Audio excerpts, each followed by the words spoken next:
All right, everyone. Welcome back to another intelligence briefing by the S2 Underground this Monday, June 28th, 2021. So if you're watching this live, welcome and thanks for showing up. If you're watching this taped later, thanks for stopping by and checking us out. I'm going to go ahead and jump right into the slides. The beauty about these live streams is that you can always rewind and look at other rewind so that you can see what actually went on. So let's go ahead and jump right into the weather. But first, I just wanted to say sorry it's been a while. I know that it's been almost a little over 3 weeks, I think, since I did the last one of these. But yeah, the reason for that is we've been putting out a lot of effort into doing a lot of other projects that you'll see coming out very very soon. Some of the guys on Patreon already have early access to some of that content, so you guys know what's going on. But for those of you out there who are just checking us out on YouTube or Odysee or wherever, uh, stay tuned. You'll be able to see what we've been working on and pushing forward with a lot of new series and a lot of new content, branching out as best we can. So that's why it's taken me a while to put together these slides. So yeah, let's go ahead and jump right into the weather. So the weather for the next 12 hours, really no major shocking changes. One of the interesting notes is that Texas and some parts of the Midwest there are going to have really low cloud ceilings. And that's kind of interesting because when it comes to intelligence, surveillance, or reconnaissance weather, the things that are very pertinent if you're trying to avoid aerial surveillance, Texas is like the best place for that kind of activity.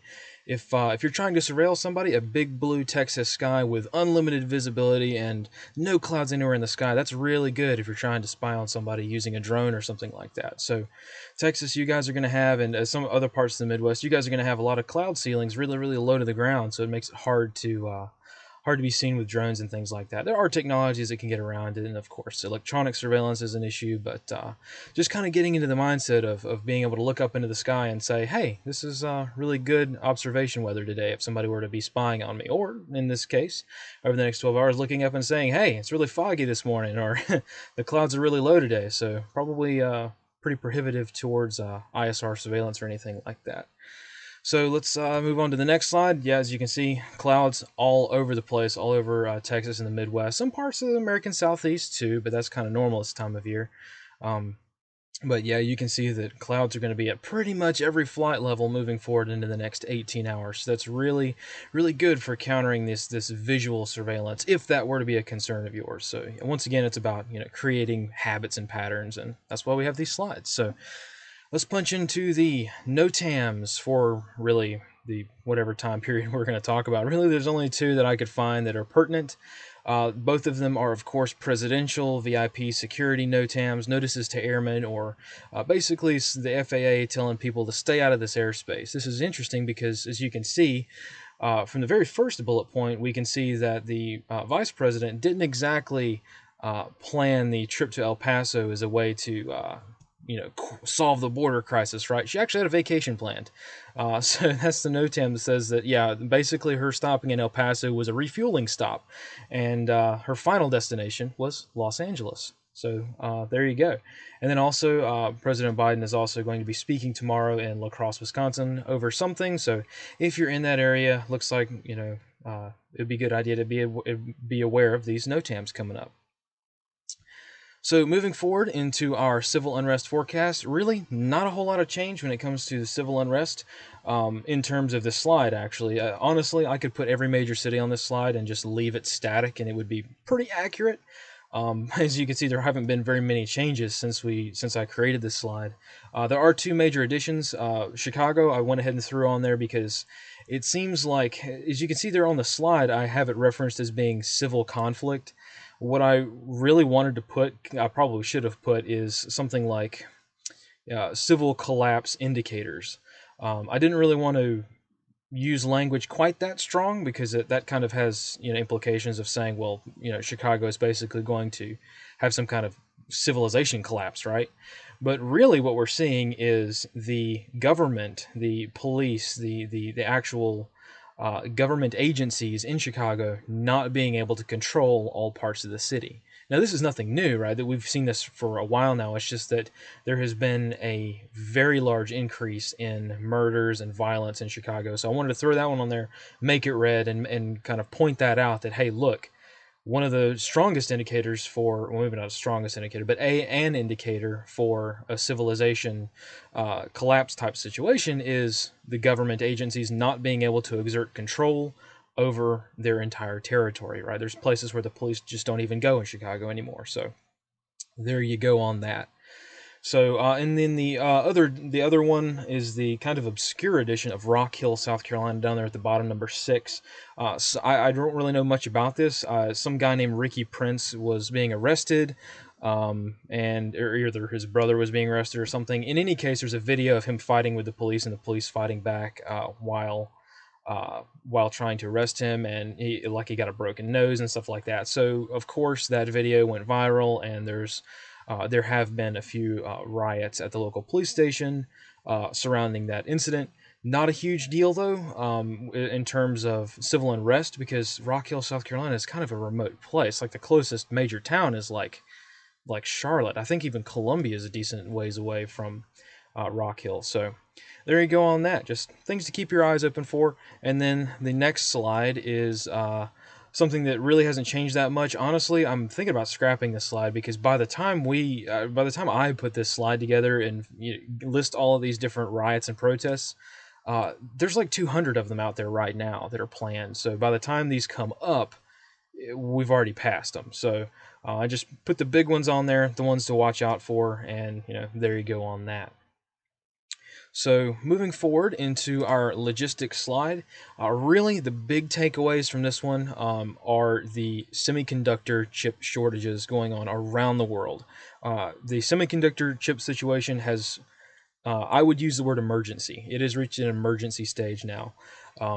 Mazda just recently announced a couple of days ago that they're shutting down an entire series of plants in Japan. We already know that Jeep shut down a plant in Illinois due to the chip shortages. We're seeing these chip shortages affect pretty much all electronics as well. I even looked the other day and found out that one of my personal ham radios I've used for years, actually got discontinued. And it was basically a brand new model, the top of the line model for the company for the brand that it is.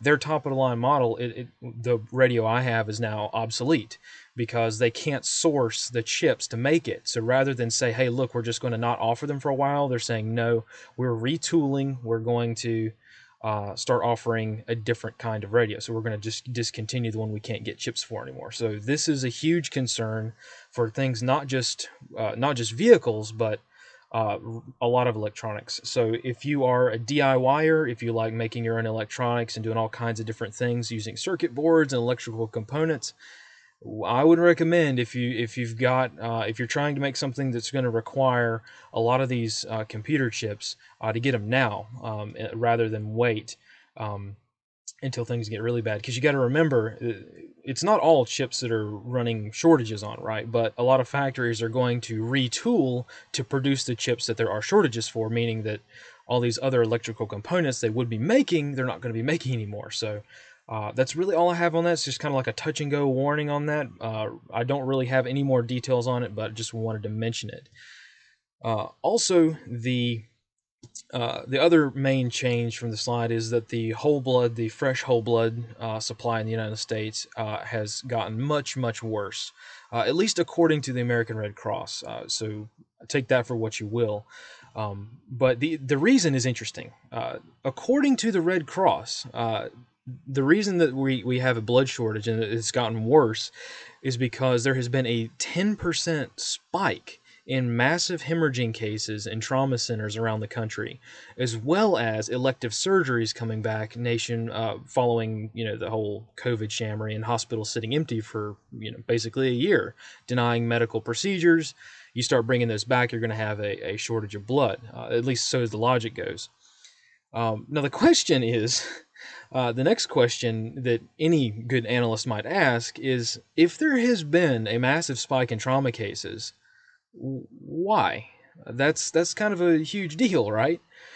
Well, interestingly enough, most of the time, if you see a world event, you can tell exactly what certain media outlets will say on the topic. And in this case, I can see the headlines in my mind's eye right now. I can see the nice little tweet soundbite, right? Murders in liberal cities skyrocket so much that we're now out of blood. Well, I wouldn't go that far just yet. I am interested in that it seems like murders and shootings and just general violence in inner city areas is skyrocketing. Right? That's definitely true. I'm just not quite sure there is a direct causation or causal relationship between that and our nation's whole blood supply being, short supply. So if anybody out there wants to do a little sleuthing, a little investigating of your own, and figure out why do we have a spike in trauma cases? Like, I know every year hospitals have a decent surge, like just because summer weather makes people get out and start doing more things, and you're more prone to have more injuries and things like that. But yeah, so far my own research on it has been inconclusive, and I don't think anybody else here in the shop has done any research on it. So yeah, it'd be interesting to see. Let us know in the comments below if you know why there has been a spike in trauma cases, or even if there has been one. So very very interesting stuff. And then moving on to a new slide, I did not want to include this one, and I'm not satisfied with the way it looks. So help me out if this here is visually weird. Really, I wanted a slide talking about critical infrastructure attacks and vulnerabilities. So this is going to be a slide that talks about all of the different infrastructure that is being attacked since the last brief, I guess, and what could be attacked in the future. And it's going to be color coded based on what states or areas get impacted, right? So the first one is really national, so it affects all states, and that is the National Guard exercises.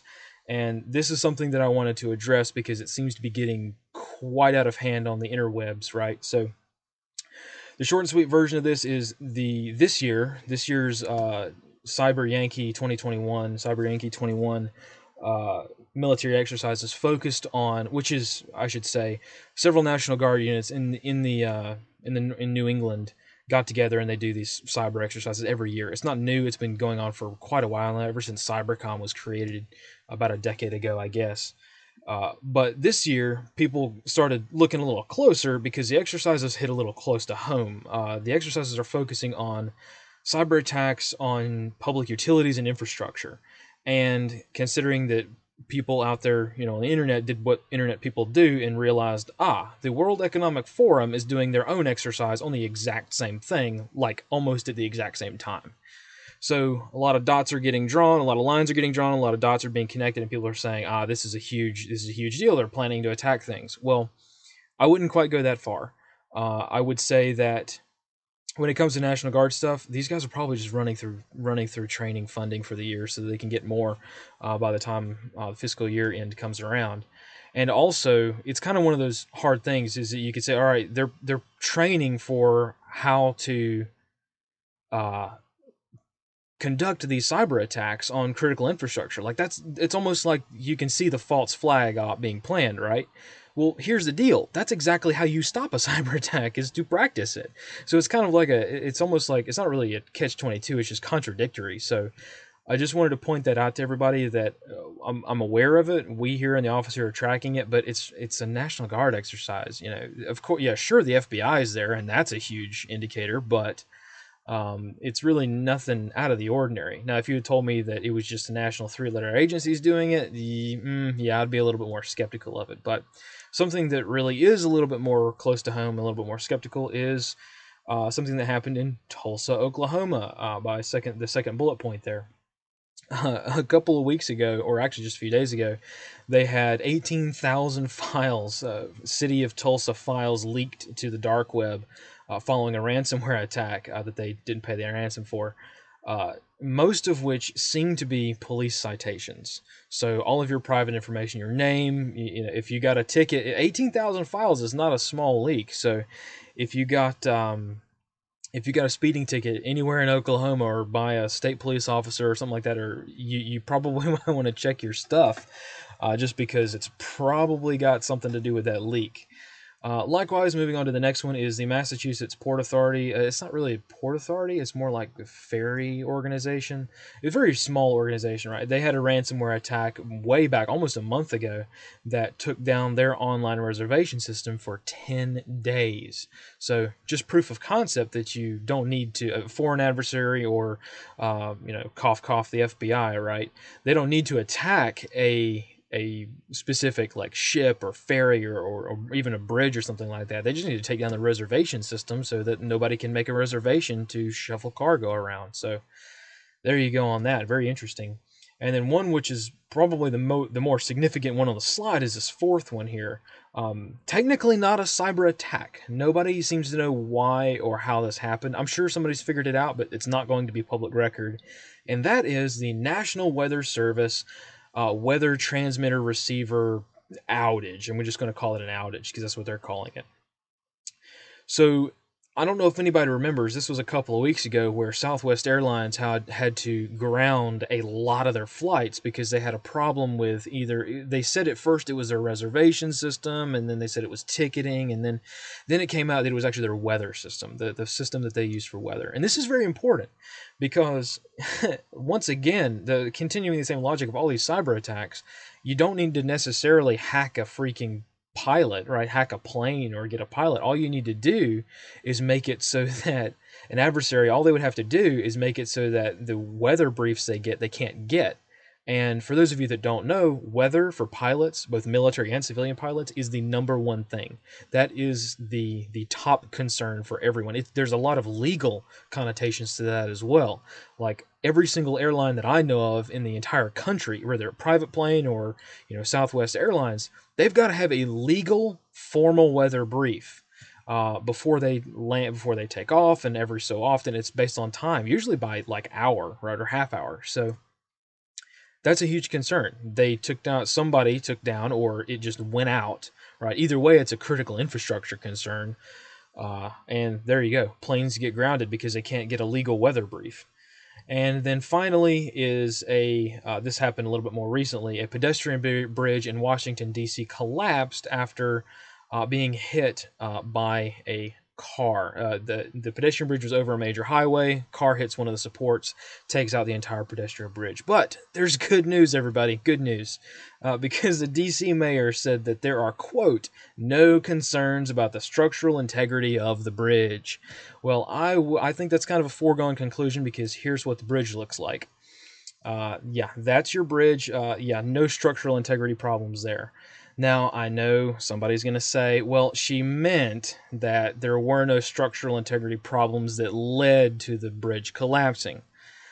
That's my whole point. If a single car can take out your bridge and shut down not just a pedestrian bridge, but an entire major road, yeah, that's a critical infrastructure problem. So, yeah, it might not have been metal fatigue or anything that led to this, but man, that was a vulnerability, and you missed it. So there you go on that. So that's the critical infrastructure slide. Let's go ahead and punch through real quickly to significant governmental actions, the normal slide. And I know I'm pushing through this really quickly. I want to keep this as short as possible for everybody out there. I know everybody's got things to do on this Monday night. But the very first one that, of course, everybody has been talking about, everybody on the planet has heard by now, that Joe Biden is now threatening Americans with his nuclear weapons and F-15s. Of course, we all know that he is wrong in his comments. There has never been a successful insurgency or a coup d'etat that has succeeded because they had F-15s and nuclear weapons, right? Last time I checked, every government that's been overthrown has not been, they didn't use F-15s to do it, right? And on top of that, I'll raise you one and say that every single time F-15s have been used to stop an insurgency, they have failed. So there you go on that. Interesting, right? So I guess the issue that kind of stuck with me is that a lot of people are brushing these things off, these Joe Biden isms, right? I mean, like the Israeli prime minister, the new prime minister, is in Washington right now, and he hit on his daughter like a few hours ago, like on national TV, and he even said that it was inappropriate to do it, but he did it anyway. So I think the bigger issue is that we can't simply brush these things off as ramblings of an insane old man, right? I'm less inclined to do that now. Biden clearly thinks, by these comments, he clearly thinks that he can win against an insurgency on U.S. soil. And that's obviously not true, simply based on the U.S. military's track record with insurgencies. But he clearly thinks that, right? He thinks he's untouchable. Also, we can't forget that Joe Biden is like the ultimate Bond villain at this point, right? It's kind of hilarious if it wasn't so tragic. Remember, he's crazy. He's not stupid, though, for the most part. I mean, just think about it. This is the man who chose not to go after guns on his first day in office, but rather went after the energy sector. So that was a brilliant move on his part. There are hundreds of millions of guns in the United States. So he knows that outright disarmament will be very difficult. But what is easy is controlling the energy sector. Oh, and there just so happened to be the world's, the worst ever cyber attack on US infrastructure during the first 4 months of his presidency. Oh, and a cyber attack that the FBI encouraged Colonial Pipeline to pay the ransom for. Oh, and the FBI miraculously happened to just find the Bitcoin wallets and passwords so they could return the money. Come on now. I certainly hate going down the road of unverifiable tinfoil hatty claims, but man, you'd have to be like living under a rock to think that there isn't something fishy surrounding the cyber attacks on our infrastructure. Not all of them, just some of them, right? So the point is, Joe Biden, in conjunction with his handlers, are some smart cookies sometimes. And like we've been saying in pretty much all of our other videos, and I've narrated at least 50 times by now, the federal regime is openly telling everyone on the planet that their biggest enemy is the average American citizen. So that's something that we can't take lightly, right? Likewise, moving on to the second bullet point there, it is not surprising that General Milley has completely sold out to wokeism, right? To be fair, this is not surprising at all, considering his military coup attempt on January the 6th, right?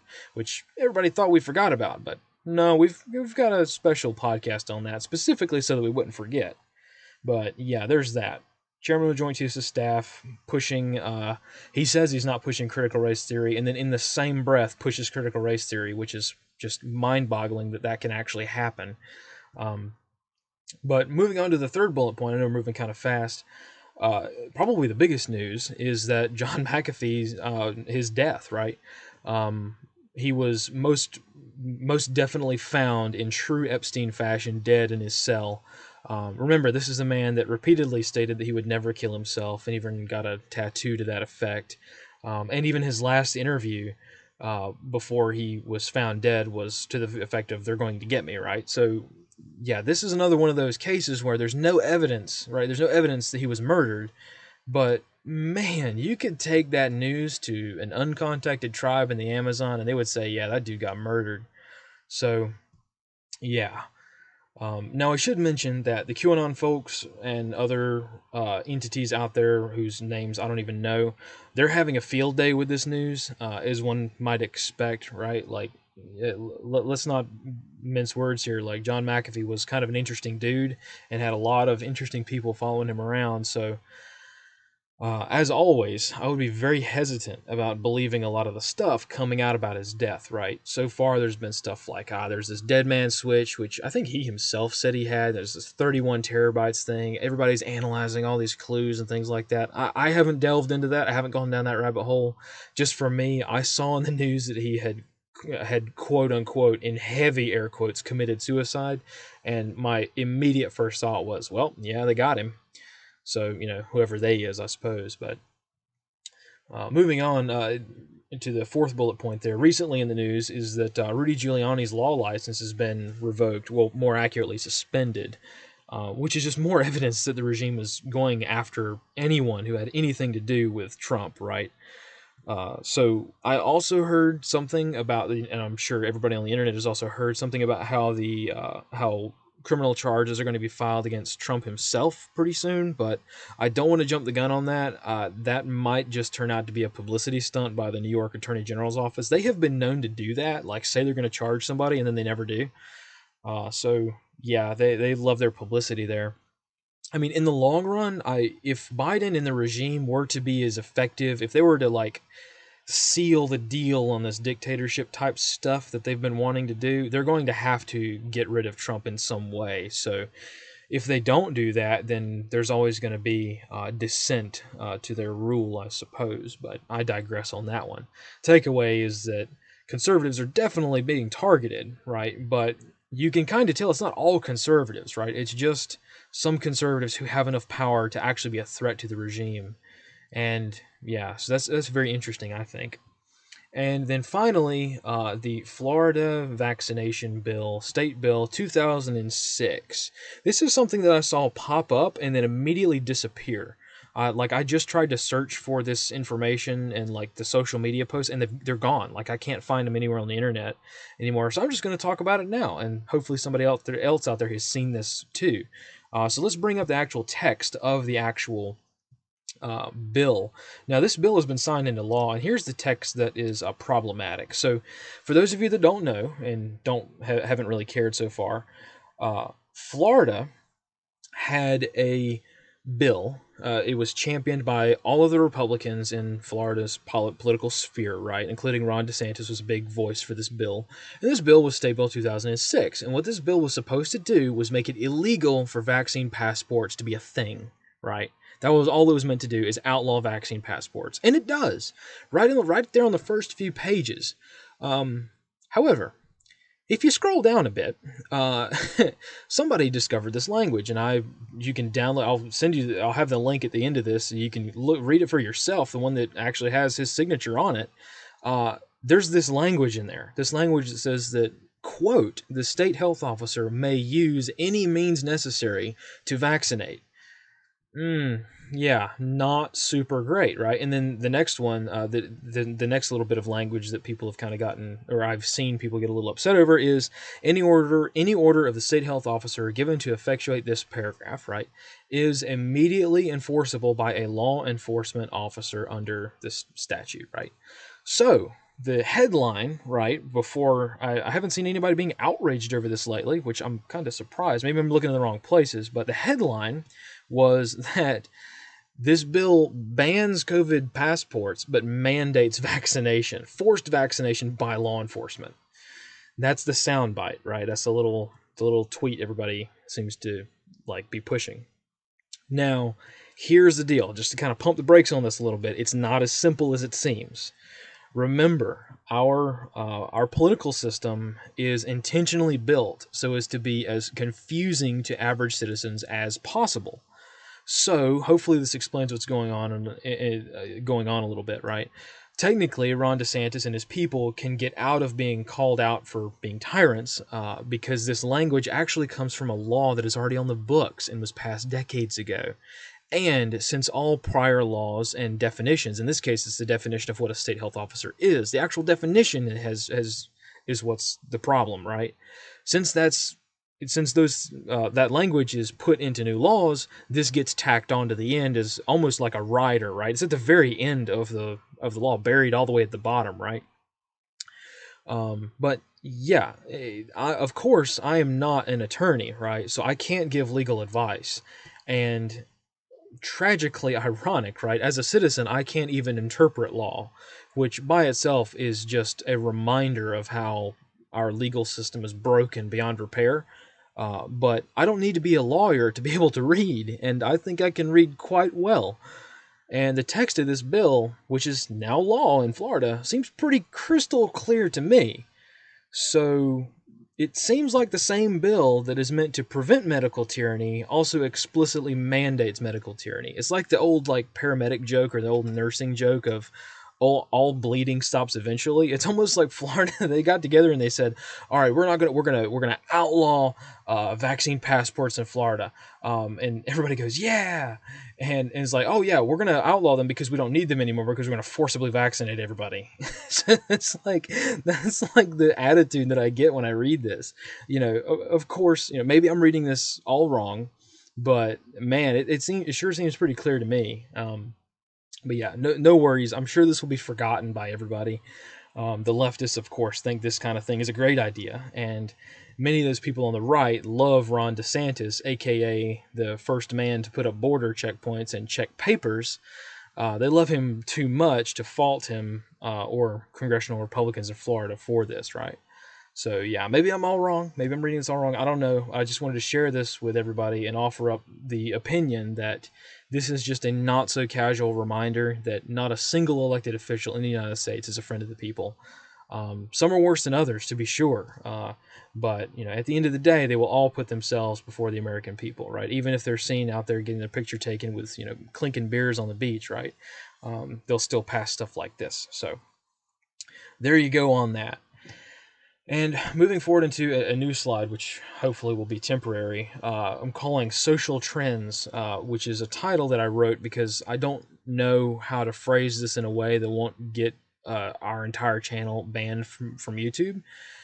We have an interesting phenomenon happening that is getting worse. Simply put, a culture trend is emerging among the BLM and ghetto populations and communities of, how should I say, dancing provocatively on top of official vehicles during emergency incidents. I only put this in. I only put this in because of the sharp increase in violence in all major cities around the country, and how this is yet another way that life-saving services and emergency services are being impacted because anyone with power refuses to hold this certain culture group accountable for their actions, and in most cases directly fund and promote this behavior. So bottom line, not only do we have to deal with emergency services having trouble even responding to certain locations in the first place, but now first responders, particularly medical first responders, have to, medical and fire, right? They have to deal with people swarming their vehicles as they try to treat a patient, right? So, in other words, bottom line is carry an IFAC with you. It's 2021. That's just kind of the way life works, right? So, moving on into another larger topic. This is I know we've gone quite a long way on this presentation so far, but I kind of wanted to sling in here a little bit of a little mini podcast, right? It's something that's not really directly related to Intel, but I think it's important, and I think that my thoughts on this particular issue, somebody else might have them, so I wanted to share. And what I wanted to talk about is the concept, or how the concept of truth no longer really has any value in our society. And to do that, I'm going to talk about the recent unfortunate scandal with Arc'teryx, the gear company. So for those of you who don't know, Arc'teryx is a company that makes clothing and gear for military and civilian markets. They are technically a Canadian company, but almost all of their influence comes from China, and they're actually partially owned by a conglomerate in China. You can look this up on your own as to who owns them, but I can tell you that it is easier to understand IRS tax code than it is to figuring out who actually owns Arc'teryx. So there's that.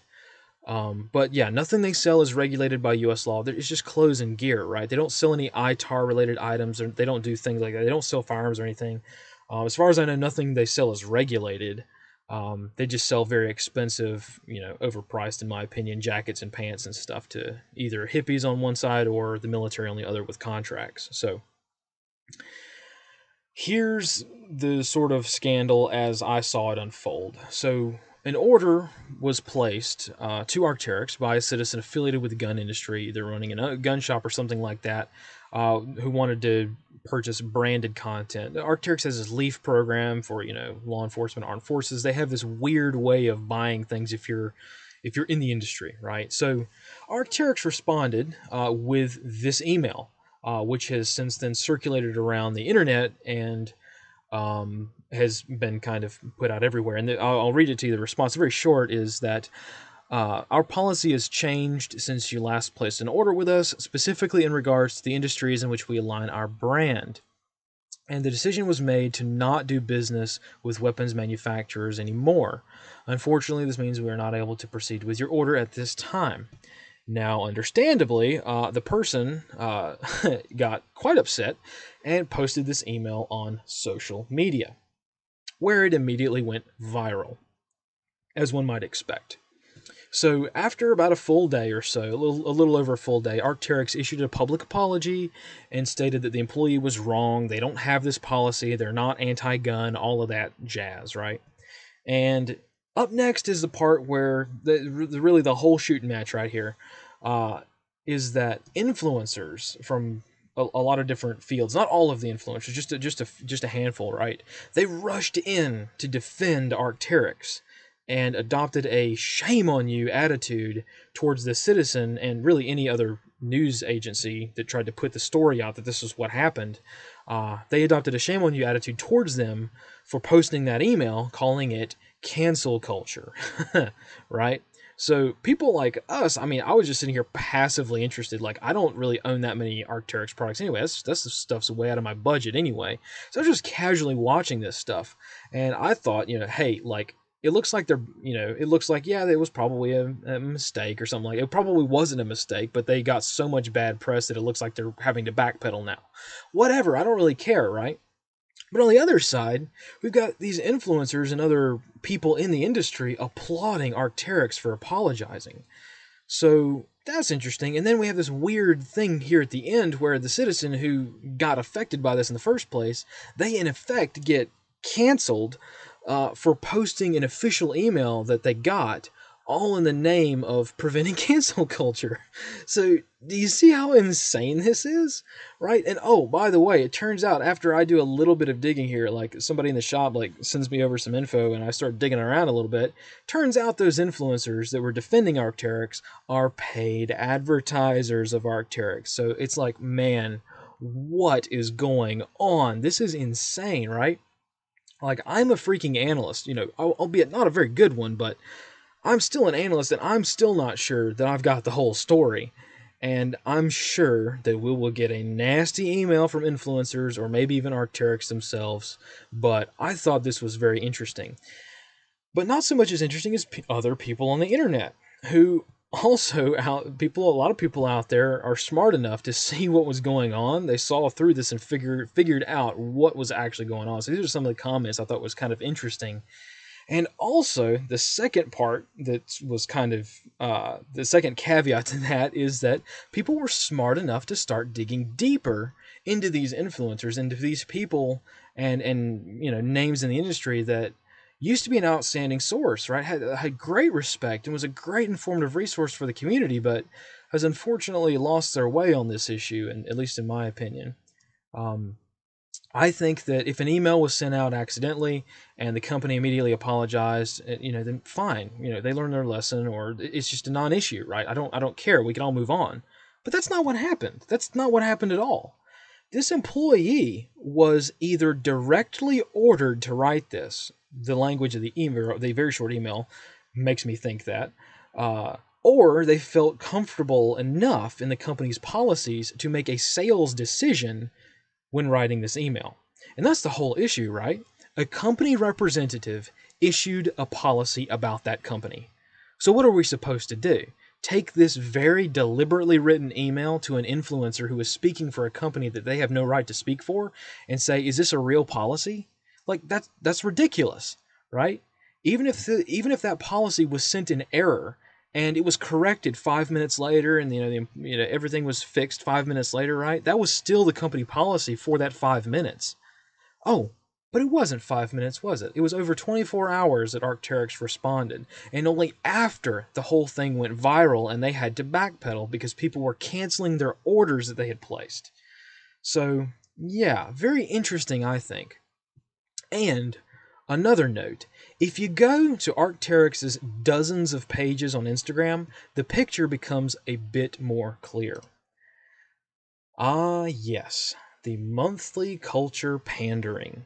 But only in the countries where it's profitable to have these views. As you can see here, they didn't change their profile photo in the countries where that kind of ideology is not acceptable, right? This act alone, to me, strongly indicates a dishonest company. A company that is willing to stand up for what they believe, no matter what, even if I disagree with it, is far more respectable than a company that stands up for what they believe only if it makes them $1, right? That's a huge issue with me, right?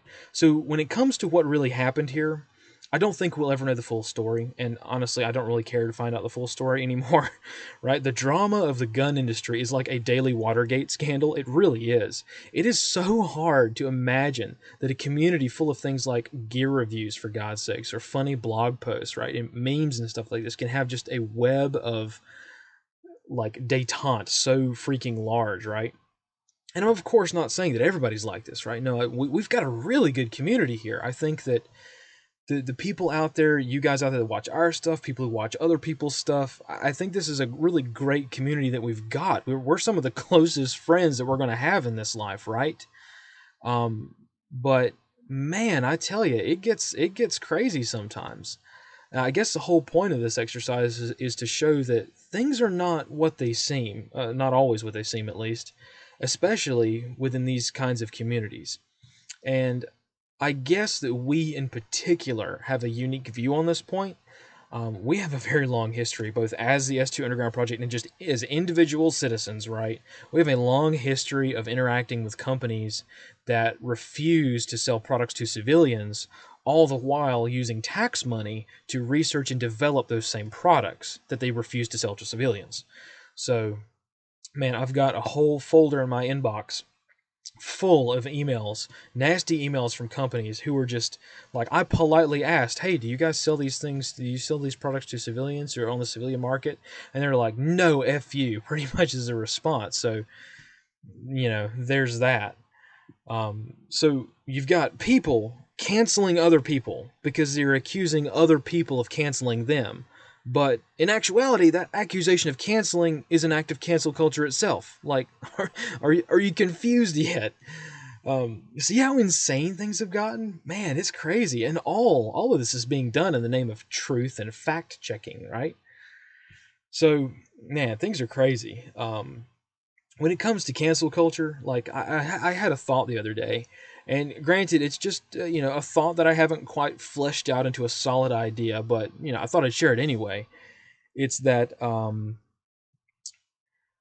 clearly this Arc'teryx example is not it's not an example of people trying to cancel Arc'teryx, right? This is not cancel culture. This is an example of people getting pissed off because an employee sent an email and what happened afterward felt kind of like backpedaling and or a cover up.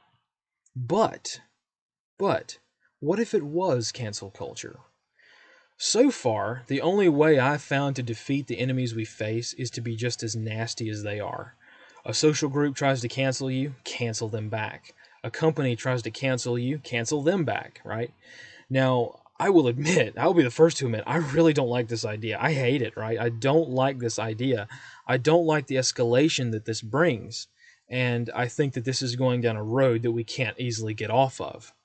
But at the same time, we have got to get way more active when it comes to the ideological war that we are neck deep in right now. Man, it seems like it's kind of, not a straight line between some random company sending some random email, some small issue that most people haven't even heard about, right? And the grand strategic issues we're facing, right? But, I'm trying to paint that picture, and like, even when it comes to 10 years ago, if you had told me that states are banning the teaching of certain ideologies and instituting educational curriculums to teach about the evils of communism, like they're doing in Florida, I would have said that's insane. And I probably would have called that, some kind of right-wing indoctrination. But seeing the wave of communism that we are being battered with right now, I'm more inclined to think that this is a necessity. An unfortunate one, but still, I don't want to think, I really don't want to think that the only way to beat indoctrination of one ideology is to indoctrinate with another ideology. But man, I tell you, it's getting to the point that I think it's going to be needed, if not now, maybe later, for us average citizens just to survive the next decade. But yeah, by and large, I'm personally torn on stuff like this. Because on one hand, I really think that overall we as a community fight each other way too much, and we really do, and we hold each other way more accountable than we hold ourselves, right? And it's usually over petty stuff, right? It's like your AR guys versus your AK guys, your chest rig guys versus your plate carrier guys, your assault pack guys versus your zip-on back panel guys, your bug-out bag versus your inch bag versus, it's crazy, right? And right now we need to band together and organize as citizens like we have never done before. Um, Remember, the most clear and present danger to the regime right now is citizens organizing. And it doesn't even have to be organizing against them, right? We're not talking about forming militias. A freaking book club is dangerous to the government because it means that we aren't sitting alone at home, scared to death and social distancing each other, right? See how all of this comes together? But on the other hand, the concept of compromise is exactly how we ended up in this mess in the first place. Is one of the main reasons, I think. I used to think that compromise was a necessary evil, right, to get things done, right, and it may be.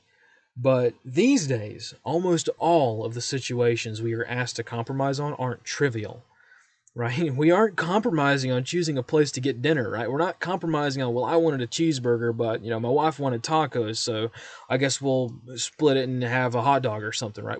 That's not the kind of compromise we're talking about. Almost all of the situations that the other side, right, wants us to compromise on are situations that affect our core values, and that's a huge problem for me. Um, and and the best part is they make it sound like they're asking you to compromise on something small, when in reality it's something big. It's like, a lot of these influencers are saying, what's wrong with you? Or you're willing to not buy a good product because the company supports XYZ organization? That's so childish, right? Well, yeah, that's exactly what I'm saying. That's a core value of mine, and even though some people may make it seem trivial, it's certainly not trivial to me. I think that that's what bugs me so much about this whole thing, and why I'm ranting on for what, like 20 minutes about this. Like, I really despise talking about things like this. I really hate it when we have to talk about companies being tyrannical, but I also think it's necessary for people to at least think about, especially in a day where everybody's having financial problems, and, like, you know the economic situation in this country is, crap, right? So that's why I dedicated a lot of time to talking about this. Something as small as a company sending an email, because it is so representative of all of the issues we're facing, right? It's like a perfect proxy for getting my point across, right? The concept of what we call truth, right? The philosophical nature of what truth is, right? Is present in this, right? The internal conflicts of banding together and finding out, that limit of what is acceptable behavior, like what's your line, right? And even our own internal beliefs, right? All of this stuff is crucial when it comes to finding our way forward in this crazy, crazy world. And I will be the first to admit that I personally don't have things figured out. That is for sure. I don't have this idea fleshed out entirely, and it may seem like the ideas are contradictory, right? Like, don't fight over every little trivial thing, but do fight over things that aren't trivial, which just so happens to be pretty much everything, right? That seems like cognitive dissonance, right? But at the end of the day, I'm okay. I'm okay with that dissonance. I'm okay with not having everything all figured out. So yeah, I guess that's the larger point, is that it's okay to not have everything all figured out. We can't all be internet philosophers and have a handy little chart detailing, all of our little belief systems and categorizing all of our beliefs and ideas into neat and little logical little boxes that never contradict each other, right? So, it's okay to not have everything all figured out, I guess, is the larger point. So let's go ahead and punch through to international issues. Let's be done with this topic and never talk about it again. And let's finish up this brief here. So international issues, not too much to talk about, but it's kind of a paradox. Not too much to talk about, but there's a nuclear power plant that's leaking in China. So it's like, but the reason that I say there's not too much to talk about is because we have to remember. I hate, that I keep harping on it, but the fact of the matter is, China is a communist nation, and communist nations are special in that if it harms the state, it doesn't come out of the country. So China's reactor could be blown open like Chernobyl, and we would probably never. China would say they've got like a small engine fire, right? So the point is that, yeah, I don't think it is a Chernobyl type incident, just for the record, right? But it is an issue. If I was living in China, anywhere near that reactor, I would be moving like very quickly, because China's they have that thing where they'll say, "Oh, we don't have a leak because what we did was we raised the acceptable limit for background radiation, so it's now below the threshold for what we consider a leak, so we don't have a leak." Like classic communist, particularly communist China mentality with this, of covering everything up, and the United States is letting them do it, I guess. So, also punching over to Belgium. For those of you that haven't heard, a couple of weeks ago, our Belgian Rambo, Corporal Jurgen Koenigs, was found dead, and allegedly of a self-inflicted gunshot wound. I don't know if that's true or not, because here's the thing. Remember how we were talking about the whole concept of truth isn't play now? The exact entity that has all of the information, the single source for this story, is also the only source with motive to lie about it. So there you go. It's just like, Epstein being found dead in his cell, right? Like, the only people that were there are the people that have the motive to lie about it. So it's like, man, truth is really taking a beating these days. And then finally, something that's not necessarily huge news, I suppose, but and this is more really U.S. news, I guess. But the United States has seized most Iranian state TV websites, including a couple of Hezbollah sites located in Lebanon, and I think a couple of Hamas sites as well. Which I find to be just hilarious, because on one hand we give Iran, we lift sanctions on Iran and we let them do whatever they want and make however many nukes they want, and on the other hand we're gonna pretend like we're gonna shut down their TV, their news sites. So that's kind of interesting. I thought that would be a little interesting tidbit to end on. So yeah, let's go ahead and punch over to some questions. I know that there's probably going to be a decent amount, maybe, hopefully. But yeah, sorry if this was kind of a blending of intelligence and normal podcasts and stuff like that. It's kind of a weird thing. I plan to at least one of our writers has got a good podcast coming up. We're going to bring question time back and all that. Now that we're back in the swing of things, and we've gotten a good schedule back from our crunch time of trying to create a lot of new stuff and do a lot of stuff in the field out for you guys. We're going to be back on a more normal schedule, I suppose. So, yeah, I'll take any questions if you guys have got them. If not, we'll just call it a day. But yeah, I thought it would be very interesting to talk about some of these issues, because it's been a while since we've done one of these briefs. So, I'm just going to go ahead and check through the comments, see if there are any questions for anybody. Let's see here. Yeah, sorry. There's always a delay at the end of these things where it's like I don't get the question until it's like you've sent it for like 30 seconds or so. But yeah, just scrolling back through all this stuff. Yeah, didn't the Red Cross say they aren't taking vaxxed blood? Yeah, I think so. I think they did say that. I don't really keep up with that kind of stuff, just because it's I figured they would do that sort of thing. But yeah, scrolling back, I'm not seeing any questions tonight. That's all right. It's perfectly fine. We'll have a dedicated question time podcast where we can actually sit down, and it's not just me, some crazy guy on the internet, answering your questions. It's actually we can actually get input from a lot of other writers here if it's something that I don't know about. But yeah, so. Let's see. Next question is, what are some good ways to come together if everyone is either following the feds or pretending to?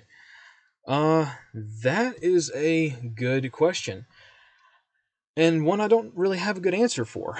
I would say that one of our writers had kind of a good thing that I unabashedly stole and now say all the time, which is that, who would you rather trust? Would you rather trust that guy that's been ranting and raving on the internet forever and is on every watch list known to man, and all he does is complain about his problems rather than take measures to fix them?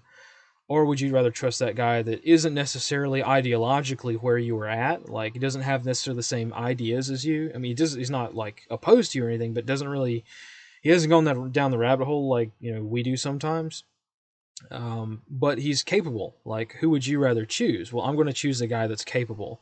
I'm going to choose a person that has capabilities rather than someone who has proven themselves to not be able, they can barely function in their daily life. I need somebody, I need resources. I need somebody who can operate without any resources, someone who can operate in austere environments with no help whatsoever, and I don't have to babysit them and talk them down from a ledge every time Joe Biden says something kind of offensive, right? I need somebody who can perform and give me results rather than somebody who's going to be a liability, right? So that's the kind of thing that you need to look for.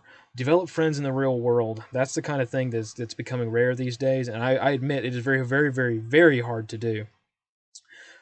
Especially securely. But you got to remember, making friends is not necessarily about spitting your whole life story out in front of somebody and seeing if they kind of agree with you. Like, get to know people slowly. Take your time. These things take time. You're not going to go out there. You can't, put a friend in your Amazon shopping cart and have it delivered in 2 days. It takes years to develop friendships to the point like us here. We've known each other for, gosh, over a decade now, and it's taken that long for us to be able to get to know each other enough to talk about these things, right? And even then, we compartmentalize each thing from each other, right? So hopefully that kind of answers that one. Next question is how to select a good drop. I'm assuming dead drop. We got some more coming on the dead drops. I think we've already gotten a few videos out about dead drops, maybe a couple, maybe perhaps. Maybe I'm leaking things that haven't come out yet. Yeah, there are a lot of good ways to pick places for good dead drops. Places that are. I would just say check out the videos. I know there's one out there already. Check that one out. It's got some good tips for you. Next question is, I wonder how many corporations that run critical infrastructure don't have people trained to run equipment manually. From what I have seen, you're absolutely right, and it is absolutely freaking terrifying. The amount of our critical infrastructure is just crippled already on a normal day-to-day basis. That is absolutely shocking. When I was growing up, I grew up near, not like right next to, but like within 50 miles of a nuclear reactor, and it just so happened to be the one. Like, I did a paper on it, I think in either high school or college or something, and found I just did some digging in the OSINT world. This is before I was a military analyst, and before I was I was a civilian analyst, and I found that this was one of the most unsecured reactors in the entire world. It failed its security testing every single year, and it failed its leak testing every single year. So it was like, yeah, thanks, that's great. But yeah, a lot of our critical infrastructure is just barely hanging on by a thread. So next question is, do you foresee the feds using other reasons to create lockdowns now that they have been normalized, i.e. lockdown for climate change, etc.? Probably. Probably. So here's the interesting thing. Now that you mentioned the climate change stuff, that's been kind of in the news lately. That's fascinating to me because here's the thing. When it comes to the whole COVID lockdowns that we now know was a complete sham and only a way to control people, um, at least after by the 15 days to stop the spread thing, right? One of the interesting things is that from that, there's no way that a citizen could take advantage of that, right? That it only was bad for the citizens. But here's the thing. All of this, nice hippie Greenpeace, like eco stuff, right, is actually kind of a great idea when you think about it. Because these people, right, these people have been pushing electric cars and solar panels for decades now, right? Well, here's the thing. I myself am taking advantage of tax credits to buy solar panels, to put batteries in my house, right, and put solar panels out in my yard or on my roof and things like that, so that when the government decides they don't like what I have to say and they try to shut my power down, guess what? I just used your eco mandates against you. So yeah, I would say that they are going to try to restrict things like put strong restrictions on automakers who are making internal combustion engine cars and things like that. But at the same time, that is something we can take advantage of. Now, I don't think it's going to get to the point where we're going to see an M1 Abrams rolling down the streets with a Red Ryder wagon full of batteries. That's just ridiculous. You can't replace an F-16's engine with a car battery or a lithium battery. It just didn't work like that. So I don't think it's going to get to the point where it's like a national defense gets crippled because of this. But yeah, it's interesting that we can actually use that mentality against them, which is interesting. So let's see here. Let me scroll back down. Let's see here. Yeah, an hour late to the live, almost made it. Yeah, sorry, sorry. Yeah, this one's we can always scroll back and view it. Most of the views, as you guys can probably know, almost all the views we get off of these briefings are later. People rewatching them. All right. So the next question is: what are easy ways to prevent people from spying on your computer by any extent?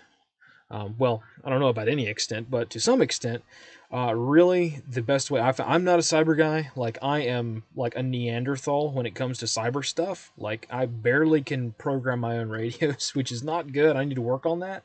But when it comes to tech and stuff, I do know that I personally run a Linux-based operating system. Right now, I'm running Cube's operating system. But really, that's what you have to do, right? You cannot be secure on Windows. Like that's just laughable, right? Ask any cybersecurity expert, and they're like Linux all the way, right?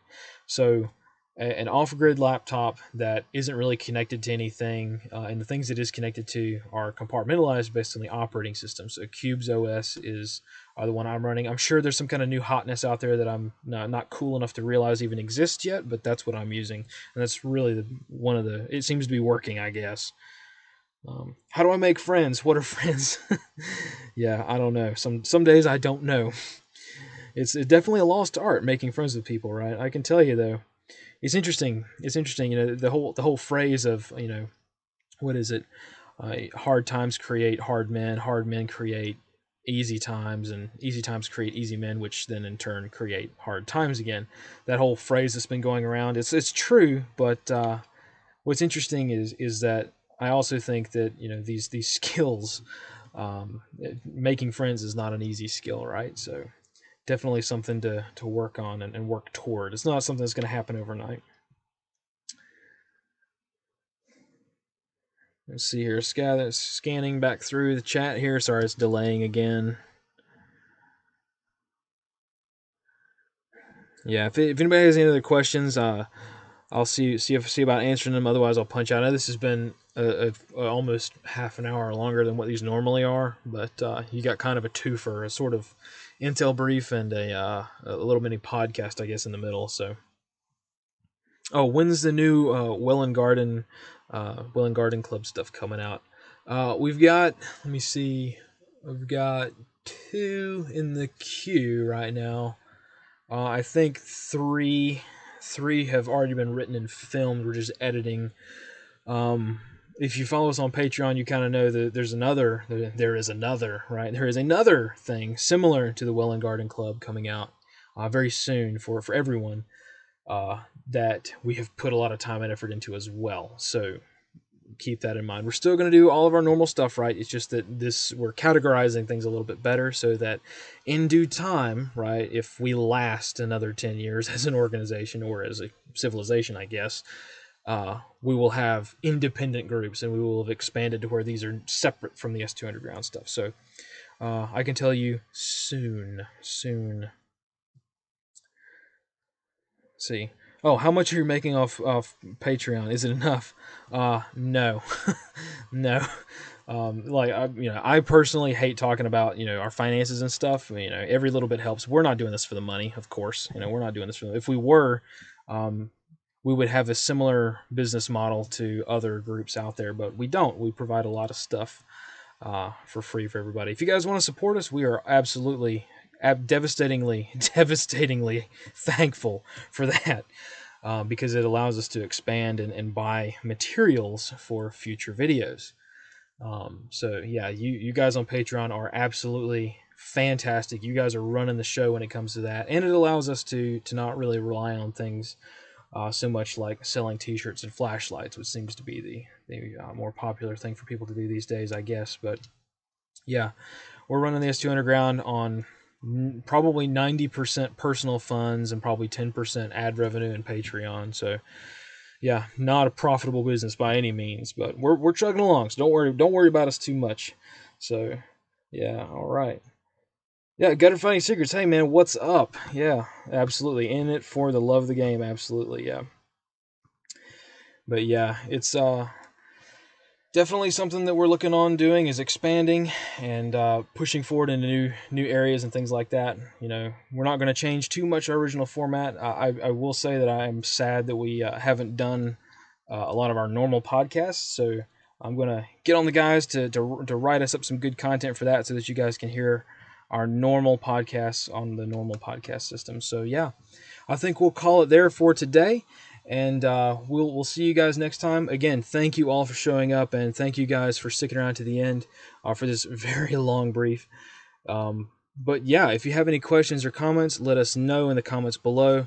Contact us on all of our platforms. You guys know that chances are if you're seeing this, you've known about us for a while. Here are our sources for the brief today if you wanted to check out those links. YouTube has been doing weird stuff with the links, so I'm just going to leave this here, and I'm going to drop the slides for today's brief in the on our website. So you'll have the link to where you can download these slides, and you can download it from our website if you wanted them. Yeah, just some people like slides, so there you go. So yeah, thanks everybody for showing up, and we'll see you guys next time. So make sure to check out our other stuff. Stay tuned, we've got a lot of stuff coming out, and we will see you all next time. So always remember to fight in the shade.